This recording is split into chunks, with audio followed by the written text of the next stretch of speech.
नमस्कार दोस्तों स्वागत करता हूं इस वीडियो सीरीज में आपका, जहां पर हम बात कर रहे हैं सी प्रोग्रामिंग की। ठीक है दोस्तों, इससे पहले कि हम आज की वीडियो को शुरू करें, हम लोगों ने पिछली वीडियो में क्या सीखा था, ये जरा इस पोएम की सहायता से हम एक बार जल्दी से रिवाइज कर लेते हैं। उसके बाद में क्या करते हैं, हम आज की वीडियो का कंटेंट शुरू करते हैं।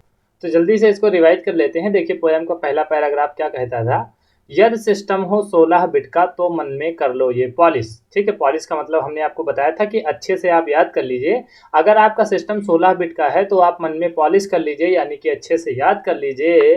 कैर डबल फ्लोटिंग कैरेक्टर, ठीक है, कैर डबल फ्लोटिंग इंटीजर साइज 1842। ठीक है, वहां पर हमने आपको बताया था 1842 का मतलब क्या है, क्योंकि यहाँ पर कैर डबल फ्लोटिंग इंटीजर ये जिस सीरियल में लिखे हैं, ठीक है, जिस सीरियल में यहाँ पर ये लिखे हैं उसी सीरियल में उनका साइज लिखा हुआ है। ठीक है, उसी सीरियल में उनका साइज लिखा हुआ है। जैसे कैर का साइज 1 बाइट होता है 16 बिट सिस्टम में, तो देखिए पहले 1 लिखा है, फिर डबल का 8 बाइट होता है तो फिर 8 लिखा है, फ्लोटिंग का 4 बाइट होता है तो 4 लिखा है, इंटीजर का 2 बाइट होता है तो 2 लिखा है। तो ये कैर डबल फ्लोटिंग कैरेक्टर और इंटीजर, इनका सबका साइज आपको समझ में आया होगा। ठीक है, और देखिए दूसरी पंक्ति क्या कहती थी, दूसरा पैराग्राफ, यदि शंका हो इनके ऊपर। ठीक है, हमने आपको बताया था कि अगर आपको इस पर भरोसा नहीं है, ठीक है, अगर आपको इस पर भरोसा नहीं है, क्योंकि भरोसा किया भी नहीं जा सकता है, क्योंकि हमें खुद का सिस्टम का साइज कितना है, मतलब कि खुद के सिस्टम का बिट कितना है, ये पता तो होता नहीं है। तो हमारा सिस्टम कितने बाइट, मतलब हमारे सिस्टम में कौन सा वेरिएबल कितने बाइट का स्पेस ऑक्यूपाई करेगा, ये हमें पहले से नहीं पता होता है। तो इसलिए हमने ये लाइन लिखी है, यदि शंका हो इनके ऊपर। ठीक है, यदि शंका हो इनके ऊपर तो भी मन में ना घबराओ, साइज ऑफ लगाकर सबका साइज बाइट में तुम पाओ। ठीक है, तो मैंने आपको बताया था कि यदि आपको अपने सिस्टम में कितने कौन सा वेरिएबल कितना साइज देता है आपको नहीं पता है और आपको शंका है, तो क्या करिए, साइज ऑफ लगाकर एक छोटा सा प्रोग्राम लिखिए, साइज ऑफ का यूज करके सभी वेरिएबल्स का जो साइज है वो कैलकुलेट करके आप देख लीजिए, तो आपके डाउट क्लियर हो जाएंगे। ठीक है, और वो जो साइज होगा वो आपको बाइट में मिलेगा। ठीक है, तो आशा है दोस्तों ये कविता आपको पसंद आई है। अब क्या करते हैं, हम लोग देखते हैं कि आज की वीडियो में हम लोग क्या सीखेंगे। दोस्तों, आज की वीडियो में हम लोग सीखेंगे बैक स्लैश कॉन्स्टेंट के बारे में। ठीक है, बैक स्लैश कॉन्स्टेंट के बारे में इस वीडियो में हम सीखेंगे, जिनको स्केप सीक्वेंस भी कहते हैं। ठीक है, इसको स्केप सीक्वेंस भी कहते हैं। और एक पहली वीडियो में, इससे कुछ पहली वीडियो में हमने बात किया था कि एक स्लैश एन होता था, कांस्टेंट होता था स्लैश एन, जिसका यूज करके हमने आपको दिखाया था जब हम प्रिंटफ के स्टेटमेंट की लास्ट में, ठीक है, प्रिंटफ के स्टेटमेंट में इन्वर्टेड कामा के अंदर जहां भी स्लैश एन का यूज करते थे, ठीक है, जहां भी स्लैश एन का यूज करते थे वहां से लाइन ब्रेक हो जाती थी। ठीक है, वहां से लाइन ब्रेक हो जाती थी। मतलब अगर आप ऐसे लिखते हैं राम, ठीक है, इन्वर्टेड कामा के अंदर लिखते हैं राम और स्लैश एन, फिर अगर आप एम लिखें, ठीक है, एम अगर लिखते हैं तो आपका आंसर ऐसे मिलेगा राम, और ये एम जो होगा वो स्लैश एन का मतलब न्यू लाइन होता है, तो ये जो एम होगा ये न्यू लाइन में प्रिंट होगा। ठीक है, तो ये स्लैश एन का यूज करके हम लोगों ने देखा था। ठीक है, तो इसी को भी ब्लैक स्लैश कांस्टेंट भी कहते हैं इसको। ठीक है, इसी तरीके से बहुत सारे बैक स्लैश कांस्टेंट होते हैं, उनके बारे में इस वीडियो में हम लोग सीखने वाले हैं। ठीक है, तो पहले देखिए यहाँ पर बैक स्लैश कांस्टेंट लिखा है स्लैश ए। ठीक है, स्लैश ए। अब क्योंकि ये कांस्टेंट है, ठीक है, कांस्टेंट है, कैरेक्टर है, तो इसीलिए इसे सिंगल इन्वर्टेड कामा में लिखा गया है। ठीक है, सिंगल इन्वर्टेड कामा में लिखा गया है। हमने आपको बताया भी है कि जो भी कैरेक्टर होते हैं उनको सिंगल इन्वर्टेड कामा में लिखा जाता है। ठीक है, सिंगल इन्वर्टेड कामा में लिखा जाता है, तो इसीलिए स्लैश ए को हमने सिंगल इन्वर्टेड कामा में लिखा हुआ है। ठीक है, जब आप इसका यूज करेंगे तो यहाँ ये जहां पर भी यूज होगा, तो जब आपका प्रोग्राम रन होगा तो आपको सिस्टम अलार्म सुनने को मिलेगा। ठीक है, अलार्म आपको सुनने को मिलेगा, मतलब सिस्टम बेल आपको सुनाई देगी। ठीक है, अभी हम इसका क्या करेंगे, यूज करके भी आपको दिखाएंगे। ठीक, अब देखिए स्लैश बी का यूज अगर आप करेंगे तो बैक स्पेस करता है ये। ठीक है, बैक स्पेस करता है, मतलब ये है कि जैसे आपने यूज किया, जैसे ऐसे आपने यूज किया राम और फिर आपने स्लैश बी किया, ठीक है, और इसके बाद में कर दिया है पी। ठीक है, इसके बाद में कर दिया पी, तो ये क्या करता है कि इस ये जो स्लैश बी की जस्ट बाद जो लेटर होगा, ठीक है, एम की जगह पर उसको ये रिप्लेस कर देता है। ठीक है, एम की जगह पर उसको रिप्लेस कर देता है। अगर इसके पीछे कुछ नहीं होता, जैसे पी में हटा दूं, कुछ नहीं होता, केवल ये ऐसे लिखे होता, तब ये राम राम ही रहता। ठीक है, तब ये राम राम रहता।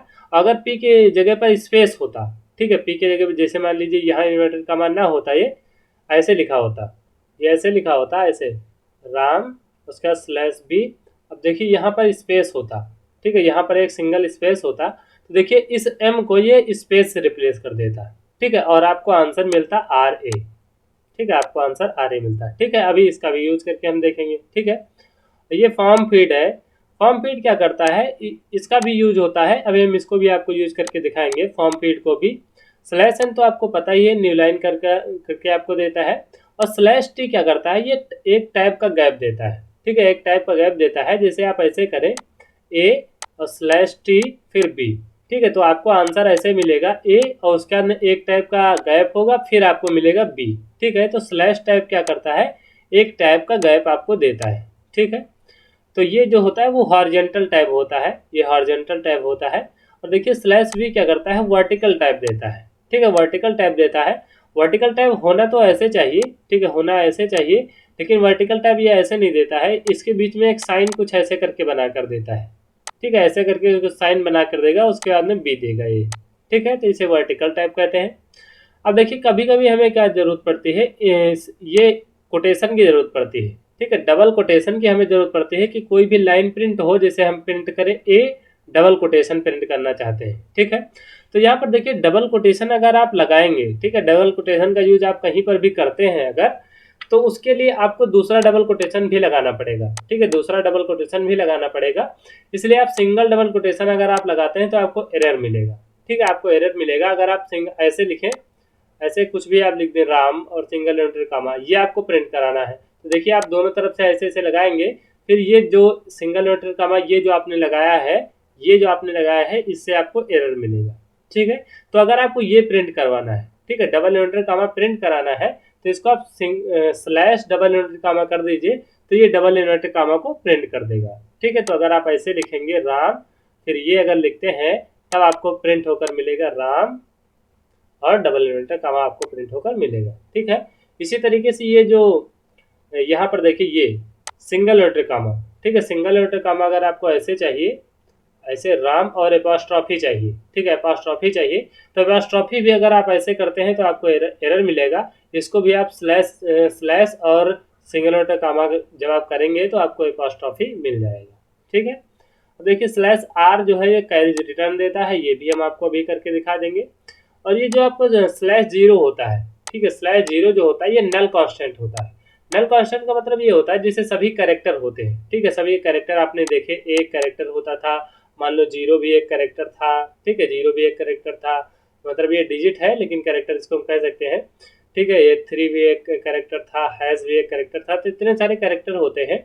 अब ये जो नल कैरेक्टर क्या होता है, ये कोई कैरेक्टर नहीं होता है, मतलब एम्पैथी कैरेक्टर इसको कहते हैं। ठीक है, एम्पैथी कैरेक्टर इसको कहते हैं। और ये स्ट्रिंग के लास्ट में हमेशा होता है। ठीक है, कोई भी स्ट्रिंग होती है, जहां भी कोई भी स्ट्रिंग एंड होती है, उसका लास्ट कैरेक्टर जो होता है वो नल कैरेक्टर ही होता है। ठीक है, अभी हम लोग स्ट्रिंग जब पढ़ेंगे तब बहुत अच्छे से आपको स्लैश जीरो के बारे में बताएंगे। ठीक है, अब देखिए अगर आपको स्लैश की जरूरत पड़ती है, ठीक है, आप चाहते हैं अगर आपको स्लैश, जैसे आप ऐसे कुछ करना चाहते हैं, राम स्लैश श्याम लिखना चाहते हैं, ठीक है, श्याम अगर आप लिखना चाहते हैं, राम स्लैश श्याम लिखना चाहते हैं, तो देखिए अगर आप स्लैश लगाएंगे तो आपको एरर मिलेगा। ठीक है, स्लैश लगाएंगे तो एरर मिलेगा। आप जब डबल स्लैश का यूज करेंगे तो आपको सिंगल स्लैश ऑटोमेटिक मिल जाएगा। ठीक है, तो स्लैश स्लैश से आपको सिंगल स्लैश मिल जाएगा। ठीक है, तो इतने तरीके के यूज होते हैं। अब क्या करते हैं, जल्दी से चलते हैं दोस्तों कोड ब्लॉक पर, वहां पर ये इनमें से कुछ हम आपको जल्दी से करके दिखा देते हैं। हालांकि इनका मतलब कि यूज जो होता है बहुत ज़्यादा यूज होता है, केवल स्लैश एन का होता है, स्लैश टी का होता है और नल का यूज होता है। ठीक है, बाकी का यूज बहुत कम ही होता है, लेकिन जल्दी से हम कुछ इसमें से आप करके दिखा देते हैं। ठीक है, तो चलिए दोस्तों चलते हैं कोड ब्लॉक्स पर। देखिए दोस्तों हम लोग कोड ब्लॉक्स पर आ गए हैं। यहाँ पर जल्दी से हम क्या करते हैं, देखिए हम यहाँ पर स्लैश एन करते हैं। ठीक है, स्लैश एन कर रहे हैं, तब देखिएगा आपको मिलेगा ये न्यू लाइन में मिलेगा। ठीक है, स्लैश एन कर दिया हमने, कंट्रोल एस से सेव किया, F9 से रन किया, तभी आपको ये दोनों न्यू लाइन में मिलेंगे। ठीक है, राम एक लाइन में मिलेगा और श्याम जो होगा वो न्यू लाइन में मिलेगा। तो देखिए राम और श्याम दोनों न्यू लाइन में मिले हैं। ठीक है, न्यू लाइन में मिले हैं। अब देखिए अगर मैं यहाँ से ये हटा दूँ, ठीक है, स्लैश एन को अगर मैं हटा देता हूँ यहाँ से, तो देखिए राम और श्याम दोनों एक ही लाइन में मिलेंगे। ठीक है, कंट्रोल F9 से मैंने रन किया, अब राम और श्याम दोनों एक ही लाइन में मिलेंगे। ठीक है, देखिए राम और श्याम दोनों एक ही लाइन में मिले। ठीक है, तो स्लैश एन का यूज आपने समझा। अब देखिए राम और श्याम के बीच में हमने कोई गैप नहीं किया है। ठीक है, राम और श्याम के बीच में कोई गैप नहीं किया है, तो राम श्याम एक में मिलेंगे। ठीक है, F9 से अगर हम इसको रन करें तो राम श्याम एक में मिला। ठीक है, अब अगर हम बीच में इसके कर देते हैं स्लैश टी, ठीक है, स्लैश टी हमने कर दिया। ठीक है, ये स्लैश टी हमने कर दिया। अब देखिए इन दोनों के बीच में वन टाइप का गैप आ जाएगा। ठीक है, वन टाइप का गैप आ जाएगा। तो देखिए राम और श्याम के बीच में वन टाइप का गैप आ गया। ठीक है, तो ये था आपका स्लैश टी। ओके, अब देखिए अगर हमें राम के बाद एपॉस्ट्रॉफी चाहिए, ठीक है, राम एपॉस्ट्रॉफी एस चाहिए हमें। ठीक है, तो देखिए अगर हम ऐसे लिख दें, सिंगल इन्वर्टर कामा लगाएं, एस लगाएं, ठीक है, तो अभी ये हमें एरर देगा। ठीक है, F9 से अगर हम रन कराते हैं इसे, अच्छा तो ये हमें एरर नहीं दे रहा है। ठीक है, एरर नहीं दे रहा है, चल रहा है, लेकिन कभी कभी ये हमें एरर देता है। ठीक है, कभी कभी हमें एरर देता है। तो अगर हमें स्लैश चाहिए होता है, ठीक है, तो अगर हमें स्लैश चाहिए होता है तो हम स्लैश एपॉस्ट्रॉफी का यूज कर लेते हैं। ठीक है, स्लैश एपॉस्ट्रॉफी का यूज कर लेते हैं, तभी आपको सेम आंसर मिलेगा। ठीक है, तभी आपको सेम आंसर यहाँ पर मिलेगा। कभी कभी एरर देता है, कभी कभी एरर नहीं देता है, ये सिस्टम के ऊपर है। ठीक है, और अगर हमें डबल इन्वर्टर कामा चाहिए, राम डबल इन्वर्टर कामा फिर एस चाहिए। देखिए डबल इन्वर्टर कामा को हम लगाएंगे। ठीक है, अब इसको रन कराएंगे तो आपको डबल इन्वर्टर कामा मिल जाएगा। ठीक है, अब देखिए अगर मैं यहाँ से इसको स्लैश को हटा दूँ तब आपको ये एरर देगा।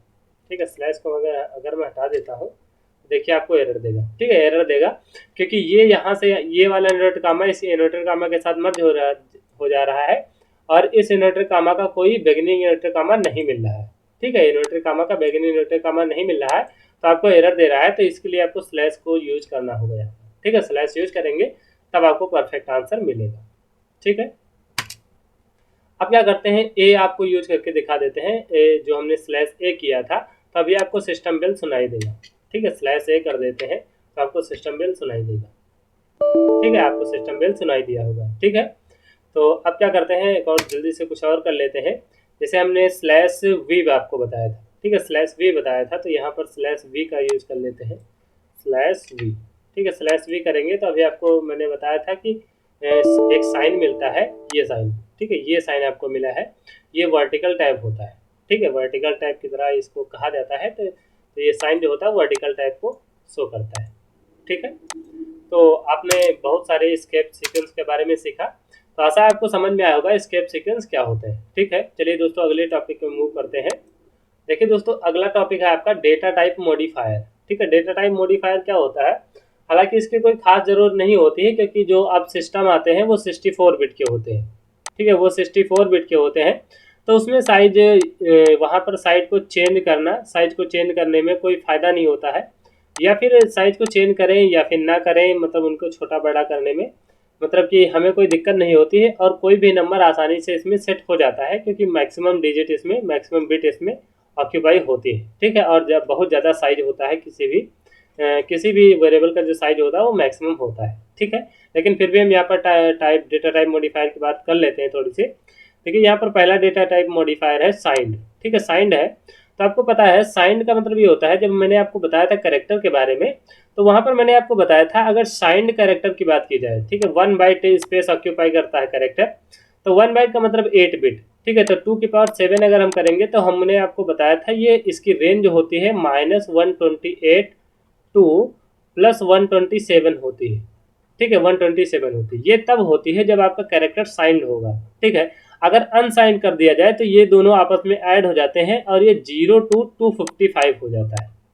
ठीक है, 255 हो जाता है। तो देखिए ये साइंड जो है, ये साइंड के कारण यहाँ पर देखिए इसकी रेंज हाफ हो जा रही है, प्लस माइनस दोनों में चली जा रही है। ठीक है, लेकिन अगर यही अनसाइंड हम लगा दें इसके आगे, ठीक है, कोई वेरिएबल हम डिफाइन करें, जैसे कैर डिफाइन करें, ठीक है, कैर ए हम डिफाइन करें, ठीक है, कैर ए डिफाइन करें हम, तब ये तो अभी ये क्या होगा कि ये इसमें माइनस के भी कैरेक्टर आ जाएंगे, प्लस के कैरेक्टर आ जाएंगे। ठीक है, लेकिन इसके साथ में अगर हम अनसाइंड यूज कर लें, ठीक है, अनसाइंड यूज कर ले, अगर हम अनसाइंड अगर हम यूज कर लेते हैं, तो ये क्या होगा, अब इसमें माइनस वाले कैरेक्टर नहीं आएंगे, इसमें प्लस जीरो से लेकर मतलब 0 से लेकर 255 तक के कैरेक्टर, मतलब 255 तक के नंबर आ सकते हैं। ठीक है, इंटीजर नंबर आ सकते हैं। तो ये होता है साइंड और अनसाइंड। इसी तरीके से अगर कोई अनसाइंड होता है तो उसके ऊपर साइंड को अप्लाई किया जा सकता है। ठीक है, इसकी डिफिनेशन एक बार जल्दी से पढ़ लेते हैं क्या लिखी हुई है। This can be applied to integer value. ठीक है, इंटीजर वैल्यू पर भी अप्लाई किया जा सकता है।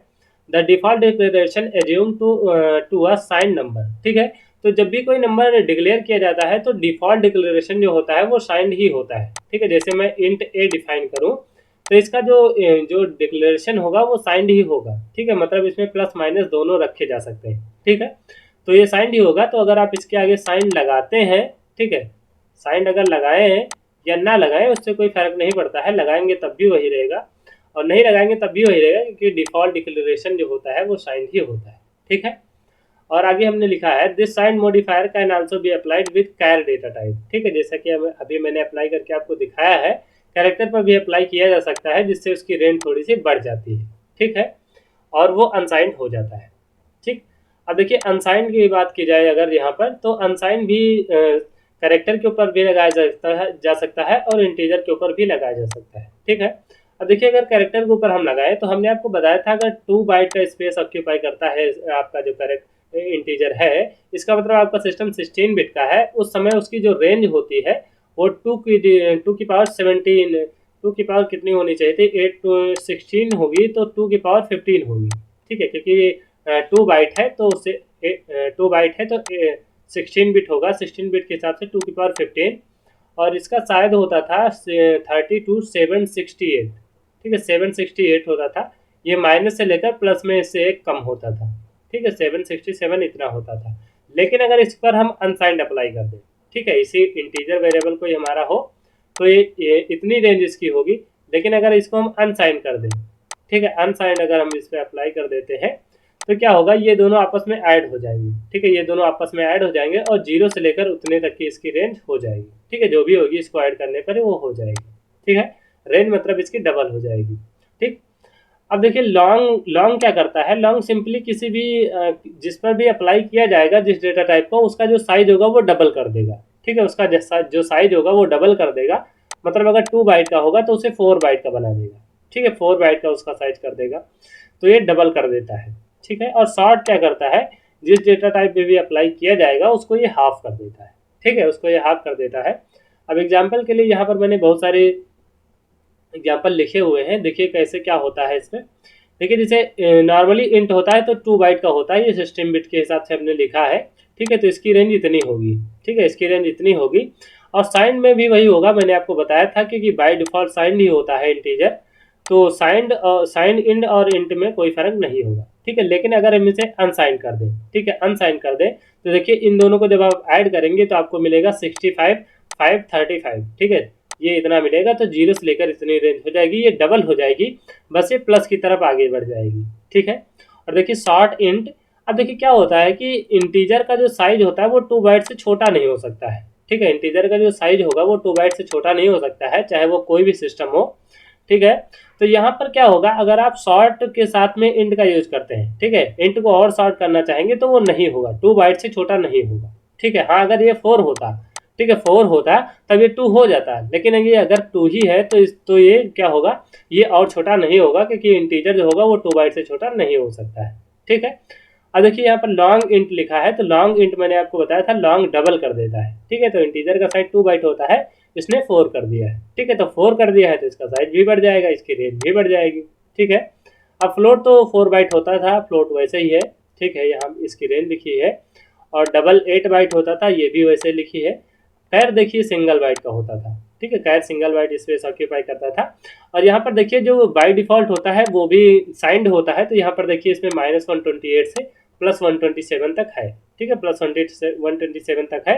अगर इसको साइंड भी करें तो कोई फर्क नहीं पड़ेगा, क्योंकि मैंने आपको बताया था बाई डिफॉल्ट ये साइंड ही होता है। ठीक है, तो इन दोनों में कोई चेंजेस नहीं हुए, लेकिन इसको हम अगर अनसाइन कर दें, ठीक है, यहाँ पर देखिए इसको अगर हम अनसाइन कर दें तो ये दोनों आपस में ऐड हो जाएंगे, ये हो जाएगा 255, तो 0 से 255 तक ये हो जाएगा। ठीक है, अब देखिए यहाँ पर शॉर्ट और अनसाइंड और शॉर्ट दोनों को एक साथ यूज किया गया है। ठीक है, अब देखिए इंट के ऊपर लगाया गया है तो ये 2 बाइट का ही था। ठीक है, 2 बाइट का था, इससे छोटा हो नहीं सकता था, लेकिन अनसाइंड लगा दिया गया यहाँ पर। ठीक है, अनसाइंड लगा दिया गया है यहाँ पर। शॉर्ट इंट है तो और शॉर्ट तो होगा नहीं, 2 बाइट का ही रहेगा, लेकिन अनसाइंड लगा दिया गया है, तो देखिए शॉर्ट इंट का कितना था, इतना था। ठीक है, शॉर्ट इंट का इतना था, ये दोनों आपस में ऐड हो गए, डबल हो गया, तो यहाँ पर देखिए यही वाली रेंज यहाँ पर हो गई है। ठीक है, अब देखिए अगर लॉन्ग इंट था, ठीक है, लॉन्ग इंट था 4 बाइट का था, इस पर अगर अनसाइंड लगा दें, ठीक है, तो लॉन्ग इंट इतना था, अब ये दोनों आपस में ऐड हो जाएंगे तो ये डबल हो जाएगा। ठीक है, ये प्लस में चला जाएगा, बस इसमें माइनस की रेंज खत्म हो जाएगी। ठीक है, और लॉन्ग डबल अगर देखा जाए, ठीक है, डबल के ऊपर अगर लॉन्ग अप्लाई करते हैं तो 10 बाइट का हो जाता है। ठीक है, 10 बाइट का हो जाता है, और इसकी रेंज कुछ ऐसे होगी। ठीक है, तो आपको समझ में आएगा दोस्तों कि डेटा टाइप मॉडिफायर जो होते हैं वो कैसे हम इस पर अप्लाई कर सकते हैं। अब आने वाली वीडियो में जब हम प्रोग्राम बनाएंगे तो वहाँ पर इनको हम अप्लाई करके आपको दिखाएंगे भी कि कैसे हम किसी भी मतलब कि डेटा टाइप का या फिर वेरिएबल को कह लीजिए, वेरिएबल का साइज घटा या बढ़ा सकते हैं डेटा टाइप मॉडिफायर की सहायता से। ठीक है, जैसा कि इसका नाम भी है डेटा टाइप मॉडिफायर, तो किसी भी डेटा टाइप को ये मॉडिफाई कर सकता है। ठीक है, अब देखिए दोस्तों, बात आती है कविता की। ठीक है, इस वीडियो में आपने क्या क्या पढ़ा है उन सभी चीज़ों को हमने कविता में कन्वर्ट करने की कोशिश किया है। अब जल्दी से हम आपको कविता पढ़ के बताते हैं और इसका अर्थ बताते हैं। अब देखिए, पहला पैराग्राफ हम पढ़ते हैं। A alarm B back slash T.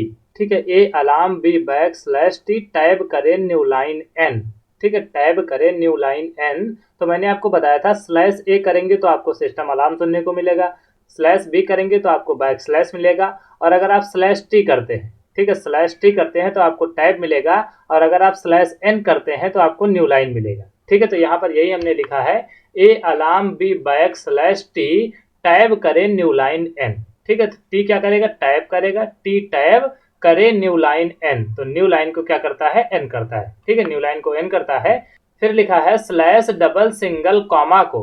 ठीक है, चाहे आपको स्लैश की जरूरत हो या फिर डबल या फिर सिंगल कॉमा की जरूरत हो, स्लैश लगाकर ले लो मेन। ठीक है, तो हमने आपको यहाँ पर बताया है कि अगर आपको स्लैश की जरूरत है या फिर सिंगल इन्वर्टेड कॉमा या फिर डबल इन्वर्टेड कॉमा की जरूरत है, तो हे पुरुष, यहाँ पर हमने मेन लिखा है, तो हे पुरुष आप सबको स्लैश लगाकर गेट कर लीजिए। ठीक है, स्लैश लगाकर आप पा सकते हैं, जैसे आपको प्रोग्राम में स्लैश की जरूरत है। ठीक है, कहीं आपको स्लैश प्रिंट कराना है तो अगर आप सिंगल स्लैश करेंगे तो आपको एरर देगा, लेकिन स्लैश स्लैश करेंगे, स्लैश के साथ में स्लैश को लगाएंगे तो आपको एरर नहीं मिलेगा और आपका स्लैश प्रिंट होकर मिल जाएगा।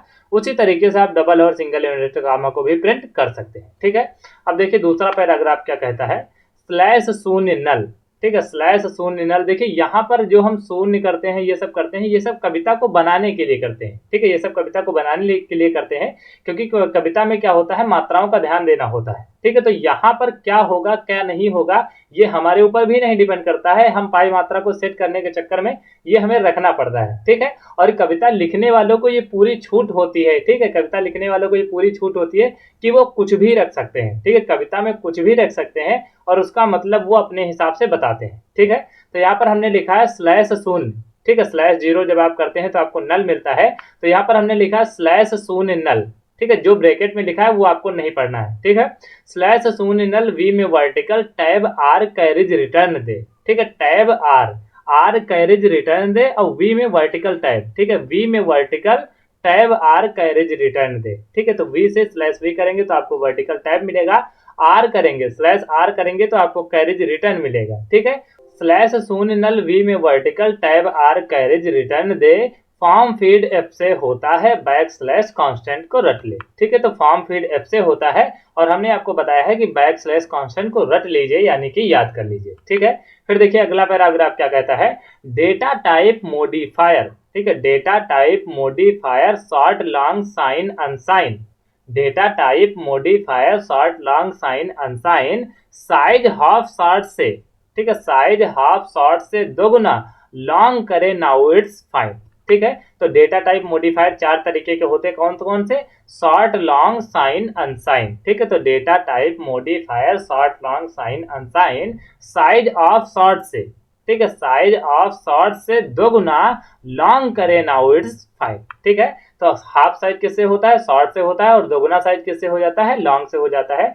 तो ये आपके डेटा टाइप मॉडिफायर थे। ठीक है, तो आशा है दोस्तों आपको कविता अच्छी लगी होगी और आपको ये वीडियो पसंद आई होगी। अगर ये वीडियो आपको पसंद आई है और अगर आप हमारे चैनल पर नए व्यूअर हैं तो प्लीज चैनल को सब्सक्राइब कीजिए, वीडियो को लाइक कीजिए। बहुत ही जल्द हाजिर होता हूँ ऐसे ही इंटरेस्टिंग वीडियो के साथ। तब तक के लिए दीजिए मुझे इजाजत। धन्यवाद।